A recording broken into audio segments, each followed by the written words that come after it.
The hostess at La Maison d'Or led me to my usual private table, hidden behind an elegant partition. I could hear my family's voices from the main dining area, celebrating my younger sister's medical school graduation. An invitation I never received. Your usual champagne, Miss Peterson? Thomas, my personal waiter, asked quietly. Yes, and keep an eye on table 12. That's my family. I smoothed my black designer dress, a stark contrast to the simple clothes they were used to seeing me in. They don't know I'm here. I didn't plan to crash their celebration. But after buying La Maison d'Or 6 months ago, I made it a habit to personally oversee the restaurant during peak hours. Thursday nights were usually quiet until I saw my family's name in the reservation book. 5 years ago, I walked away from my family's expectations. They wanted me to be a doctor like my sister Kate or a lawyer like my brother Michael. Instead, I chose hospitality management, a decision that made me a pariah at family gatherings. What do you mean you want to work in restaurants? Mom had screamed. We didn't pay for your business degree so you could become a waitress. They never understood that I saw beyond just serving food. I saw an empire waiting to be built. From my hidden spot, I could hear their conversation clearly. To Kate. Dad's voice boomed, following in her father's footsteps. Unlike some people. Robert. Mom's voice carried that familiar disappointed tone. Let's not discuss Alexandra tonight. This is Kate's evening. My hand tightened around the champagne flute. 5 years of hard work building my restaurant group from one failing diner to 30 upscale establishments across the country, and they still thought I was a failure. Did you hear about her latest venture? Michael chimed in. She's managing some small cafe downtown. Thompson told me at the club. I smiled. That small cafe was actually a test kitchen for my newest restaurant concept, one that had already attracted interest from investors worldwide. The sommelier approached my table looking nervous. Miss Peterson, we have a situation.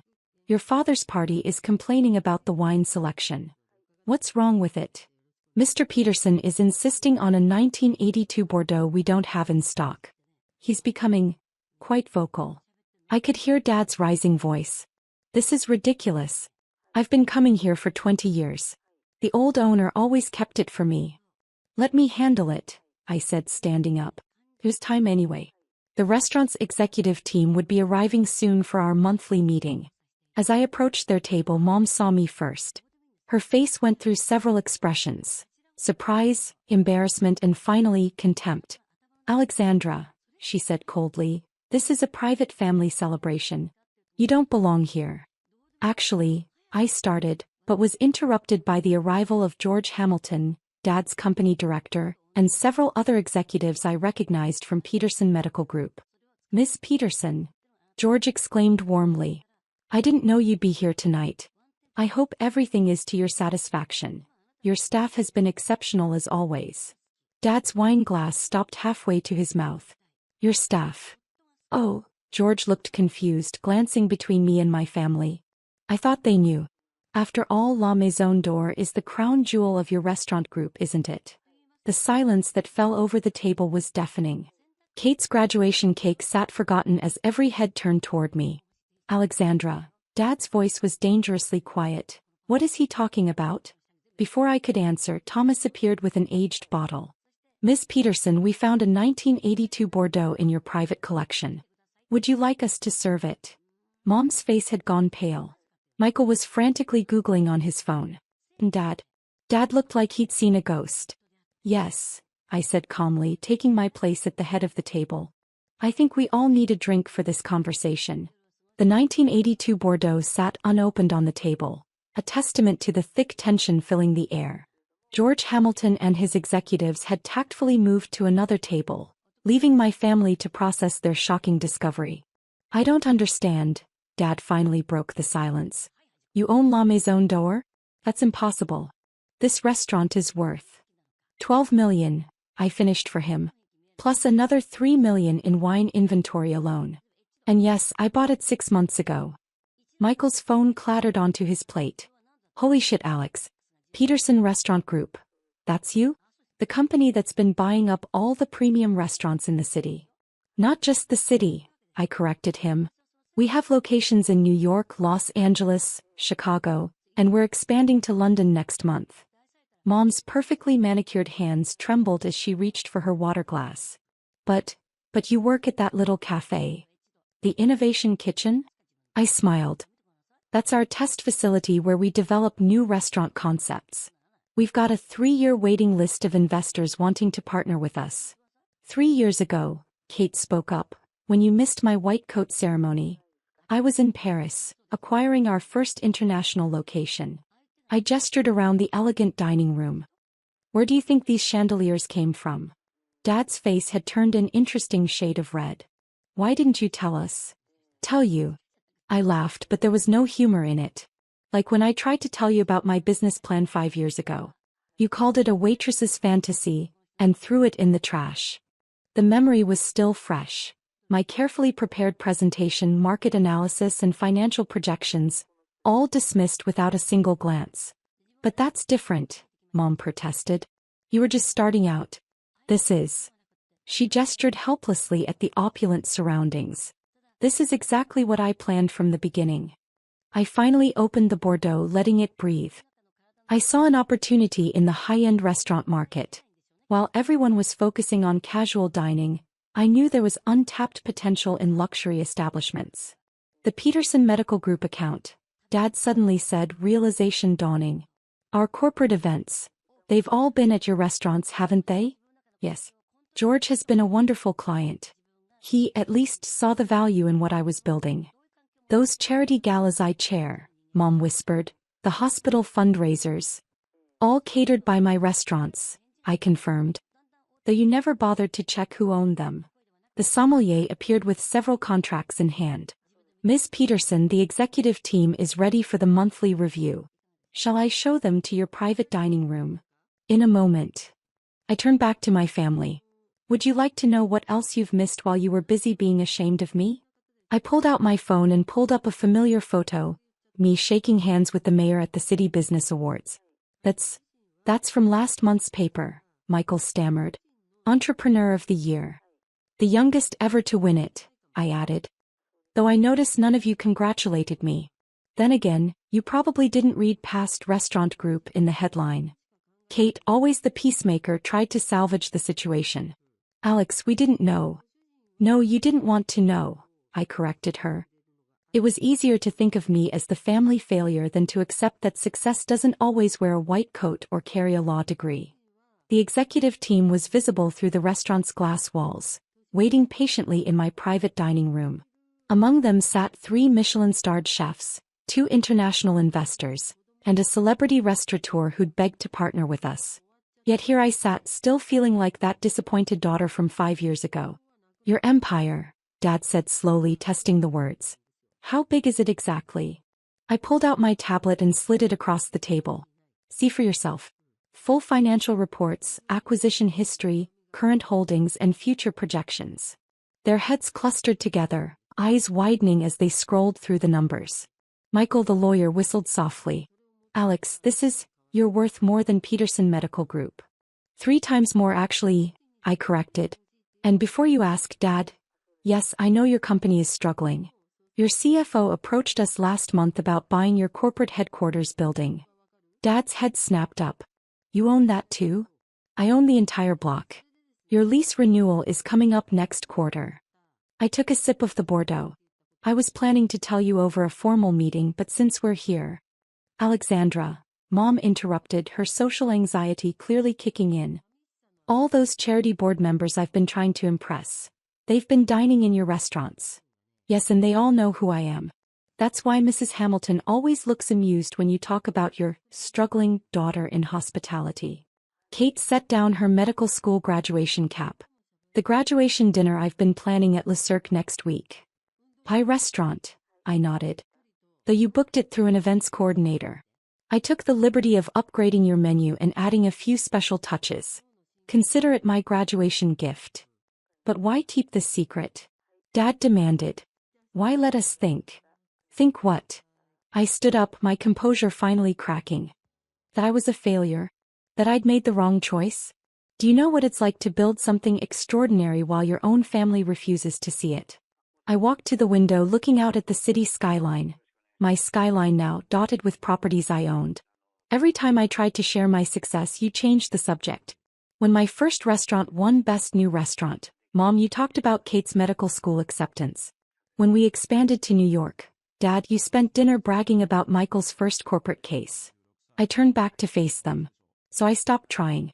I let you have your narrative about your disappointing daughter. Meanwhile, I built an empire. The executive team was getting restless. Through the glass, I could see them reviewing documents for our latest acquisition. Ironically, the country club where my parents had spent years apologizing for my career choice. Miss Peterson, Thomas approached discreetly. The Tokyo investors are on the video call. Tell them 5 minutes. I returned my attention to my family. Now, if you'll excuse me, I have a business to run. Wait, Dad stood up, his voice uncharacteristically humble. The building lease, my company, will be reviewed fairly like any other business proposal. I straightened my designer jacket. You can submit it through proper channels. I don't mix family with business. You taught me that, remember? And Sunday dinners? Mom asked quietly. Tell that we know. Are still by invitation only, I finished. That you might want to rethink your guest list. Your unsuccessful daughter is now your landlord, your caterer, and apparently... I glanced at my phone's latest notification, the new owner of your beloved country club. The look on their faces was priceless. Kate, I turned to my sister. Congratulations on medical school. Your graduation dinner at Le Cirque will be memorable, I promise. Michael, I nodded to my brother. Next time you want to know about my small cafe, try reading the business section. We were featured in Forbes last week. I gathered my things ready to join my executive team. Mom, Dad, it's been illuminating. The wine's on the house. After all, you are dining with the owner. As I walked away, I heard Kate whisper, Did you see her watch? It's worth more than my student loans. And her shoes, Mom added faintly, are those the limited edition? Never mind that, Dad cut in. Did you see the revenue projections? Our company's annual budget is her monthly marketing spend. I smiled, entering my private dining room where real business awaited. Success, I'd learned, doesn't need family approval to grow.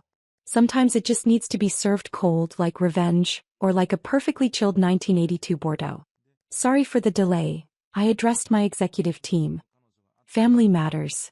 Now about our Asian expansion. Through the glass, I could see my family still sitting there, their celebration forgotten, their world shifted. Sometimes the best revenge isn't proving people wrong. It's succeeding so spectacularly that they're forced to face exactly what they missed. Miss Peterson, my assistant interrupted. The London property papers just arrived for signing. I took the pen, ready to add another jewel to my crown. Let them watch. Let them wonder. Let them finally see what they'd refused to see for 5 years. After all, success tastes sweetest when served at your own table. The old leather box felt heavy in my hands as I sat in a lawyer's office, surrounded by the suffocating silence of expectations. My father's will reading had brought us all here, myself, my mother in her perfectly pressed designer suit, and my brother Marcus, already scrolling through his phone with obvious boredom. To my son Marcus, Mr. Peterson, the family lawyer, began reading in his measured tone. I leave the majority of my estate, including all business holdings, properties, and liquid assets totaling approximately $47 million. Marcus didn't even look up from his phone, just nodded as if he'd known all along. Of course he had. The golden child, the Harvard business graduate, the one who could do no wrong in our parents' eyes. To my daughter Olivia, Mr. Peterson continued, his voice softening slightly with what might have been pity. I leave my personal watch collection, specifically the broken Patek Philippe timepiece stored in the study safe. The room fell silent. I felt my mother's sharp intake of breath, heard Marcus's barely suppressed snicker. A broken watch. After 28 years of trying to earn my father's approval, of graduating top of my class in engineering, of building my own modest watchmaking business from scratch, this was what he thought I was worth. Is this some kind of joke? My mother's voice cut through the silence like a blade. Henry's entire watch collection is worth millions. Why would he only leave Olivia the broken one? Mr. Peterson adjusted his glasses uncomfortably. The will is quite specific, Mrs. Turner. The broken Patek Philippe alone goes to Olivia. The rest of the collection goes to Marcus along with the other assets. Marcus finally looked up from his phone, his face split in a mocking grin. Well, that's fitting, isn't it? Dad always said your little watch repair hobby was a waste of time. At least now you have a worthless project to tinker with. I clutched the leather box tighter, my knuckles turning white. Inside was my father's most mysterious possession, a vintage Patek Philippe that had supposedly stopped working decades ago. He'd never let anyone examine it, not even the most renowned watch experts in the country. The will is clear, I said quietly, standing up. Marcus gets his millions. I get the watch. We're done here. Olivia, don't be difficult, my mother sighed, her perfectly manicured fingers drumming against her designer handbag. We can discuss this like adults. Perhaps we can arrange some kind of monthly allowance for you instead. No, I turned towards the door, the leather box tucked securely under my arm. Keep your money. I'll take what Dad left me. Your loss, Marcus called after me as I walked out. Have fun playing with your broken toy while I run the company. I didn't respond. They wouldn't understand anyway. Because while they saw a worthless broken timepiece, I saw something else entirely. In all my years of studying horology and mechanical engineering, I'd never seen my father's mysterious watch up close.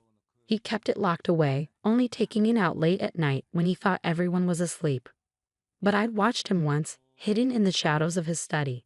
I'd seen how he held it, not like a broken relic, but like a treasure map waiting to be decoded. Now, in my small workshop above my watch repair shop in downtown Boston, I finally had the chance to unlock its secrets. The leather box sat on my workbench, illuminated by the warm glow of my desk lamp. With trembling fingers, I opened it. The Patek Philippe gleamed despite its age, its gold case bearing the subtle patina of decades. At first glance, it looked like any other luxury timepiece from the 1940s. But I knew better. My father wouldn't have protected a simple broken watch so fiercely. I spent hours that first night examining every millimeter of the case, looking for anything unusual. The craftsmanship was exquisite, each detail perfect, too perfect for a supposedly broken watch. When I opened the case back, I found movement that looked pristine, as if it had been serviced recently. Why would you pretend this was broken, Dad? I whispered, adjusting my magnifying loupe to examine the mechanism more closely. What were you hiding? That's when I noticed it, a slight inconsistency in the pattern of the engravings inside the case back. Most people would have missed it, but I'd spent years studying vintage timepieces. This wasn't a flaw, it was deliberate. My heart racing, I reached for my finest tools. If I was right, this wasn't just a watch. It was a puzzle box, the kind that could only be opened by someone who truly understood the intricacies of watchmaking. As I worked through the night, carefully manipulating tiny levers and hidden mechanisms, I thought about my father. He'd never supported my passion for watches, had actively tried to discourage me from opening my own shop, yet he'd left me this, his most closely guarded possession. Finally, just as dawn began to creep through my workshop windows, I heard a soft click. A hidden compartment in the case back sprung open, revealing a carefully folded piece of paper yellow with age. With shaking hands, I unfolded it. Inside, in my father's precise handwriting, were a set of coordinates and a single line of text. For the daughter who sees beyond the surface, follow these coordinates. What you find there will change everything. I stared at the numbers, my mind racing. The coordinates pointed to a location in the Swiss Alps. My father had traveled there frequently for business meetings, always alone, always secretive. Just then, my phone buzzed. A text from Marcus. Hope you're enjoying your worthless inheritance, sis. Board meeting tomorrow to officially make me CEO. Don't worry, I'll take good care of Dad's legacy. I looked at the coordinates again, then at the watch that had revealed them. My father had built his empire on secrets. That's what everyone always said. But maybe, just maybe, his greatest secret wasn't in the company at all. It was hidden away in the Swiss Alps, waiting for someone smart enough to find the key. And he'd given that key to me. I opened my laptop and booked a flight to Switzerland. Marcus could have his millions and his CEO title. I had coordinates to follow, and something told me what waited at the end of them would be worth far more than money. Little did I know, I was about to uncover a truth that would shake our family's foundation to its core. The Swiss Alps loomed before me, their snow-capped peaks piercing through wisps of morning fog. After a 14-hour flight and a treacherous drive up winding mountain roads, I'd finally reached the coordinates from my father's watch. I double-checked the GPS on my phone. The location seemed to point to an old watchmaking workshop tucked away in a small village called Grindelwald. The building looked abandoned, its windows dusty, and its wooden sign faded with age. Horlogerie Weber, I whispered, reading the barely visible lettering. My father had mentioned this name once years ago when he caught me reading about vintage watchmaking techniques. He quickly changed the subject, but not before I saw something flash across his face. Was it fear? The door was locked, but I noticed something odd about the keyhole. It wasn't modern, it was ornate, antique, almost exactly the same size as. My hands trembling slightly, I pulled out my father's watch. The crown, when removed, was precisely the right shape. It fit perfectly into the lock. The door creaked open, revealing a workshop frozen in time. Wooden workbenches lined the walls, their surfaces covered in watchmaking tools and half-finished timepieces. Everything was coated in a thick layer of dust, except for one area. In the center of the room stood a massive safe, its surface gleaming as if it had been regularly maintained. On its door was an intricate mechanism that looked less like a conventional lock and more like the inside of a watch movement. "Oh, Dad," I breathed. "What were you hiding here?" Before I could examine the safe more closely, I heard footsteps behind me. I spun around to find an elderly man standing in the doorway, his sharp eyes taking in every detail of my presence. "So," he said in accented English, "Henry's daughter finally arrives. We've been waiting a long time for you, Olivia." I stepped back, startled. "Who are you? How do you know my name?" The man smiled, walking into the workshop with the confidence of someone who belonged there. "I am Klaus Weber. Your father and I. We had an arrangement. He knew one day you would come." My mind raced. Weber, the same name as on the shop sign. "My father never mentioned you." "No, he wouldn't have. Just as he never told you the truth about how he really built his fortune." Klaus ran his hand along one of the dusty workbenches. "This workshop holds secrets that would destroy everything your brother thinks he's inherited." He reached into his pocket and pulled out a watch, identical to the one my father had left me. "Your father wasn't just a businessman, Olivia. He was part of something much bigger. Something that started right here, in this workshop 70 years ago." Over the next hour, Klaus revealed a story that shattered everything I thought I knew about my family. The watch my father had left me wasn't just a timepiece. It was a key to unlocking the truth about Weber and Turner, my father's company. In 1952, Klaus's father and my grandfather had discovered something revolutionary, a watchmaking technique that could create mechanisms of unprecedented precision. But instead of patenting it, they kept it secret, using it to build special timepieces for powerful people who needed to coordinate exact timing across the globe. "Your father didn't build his fortune through normal business," Klaus explained. "He built it by being the keeper of time itself." Every major coordinated business deal, every synchronized global transaction over the past 30 years, they all relied on our watches. My mind was spinning. But why keep it secret? Why not patent the technology? Klaus' expression darkened, because what we created wasn't just about keeping time. It was about controlling it. These watches, when synchronized, can create moments, microseconds, where time itself seems to pause. Imagine what that means for global financial transactions, for coordinated military operations, for anyone who needs to be first in a world where milliseconds mean millions. I thought about Marcus sitting in a CEO's office, thinking he controlled everything. He had no idea that the real power of Weber and Turner lay hidden in this dusty workshop. "Your father knew you were the only one who could be trusted with this," Klaus continued. "He saw how you built your business from nothing, how you understood the soul of watchmaking, not just its profits. That's why he left you the watch. It's not just a key to this workshop, it's your invitation to join us." He turned to the gleaming safe and began adjusting its mechanism. "The question is, are you ready to become a keeper of time?" The safe door swung open, revealing rows of watches identical to mine, each one a key to power most people couldn't imagine. But more importantly, there were documents, proof of how Weber and Turner had really built its empire. Just then, my phone buzzed. Another text from Marcus. "Just finished my first board meeting as CEO. Making lots of changes. Shame you're not here to see your little watch shop get bought out and demolished next month." I looked at Klaus, then at the safe full of secrets. What exactly are you offering?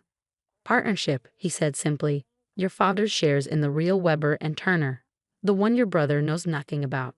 The one that actually controls time. I thought about all the years I'd spent trying to prove myself to my family. Now I realized my father had been testing me all along, preparing me for something far bigger than a family business. When do we start? I asked. Klaus smiled, gesturing to the workbench. We already have. But first, I believe you have a board meeting to attend. 2 weeks later, I walked into Weber and Turner's headquarters during another board meeting. Marcus was at the head of the table, bragging about his plans to modernize the company. Oh, look, he sneered when he saw me. Come to beg for a job? Maybe we can find you something in maintenance, fixing broken watches. I smiled, pulling out a stack of documents, copies of everything I found in Klaus's safe. Actually, I'm here for a different kind of maintenance, maintaining the truth about how this company really operates. The blood drained from Marcus's face as he read the first page. Our mother, sitting nearby, gasped.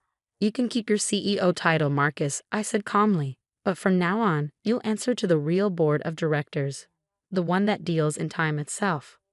I walked out of that meeting not as the daughter with a broken watch, but as the keeper of my father's greatest secret. Marcus got his millions, but I inherited something far more valuable. The truth about time itself and the power to control it.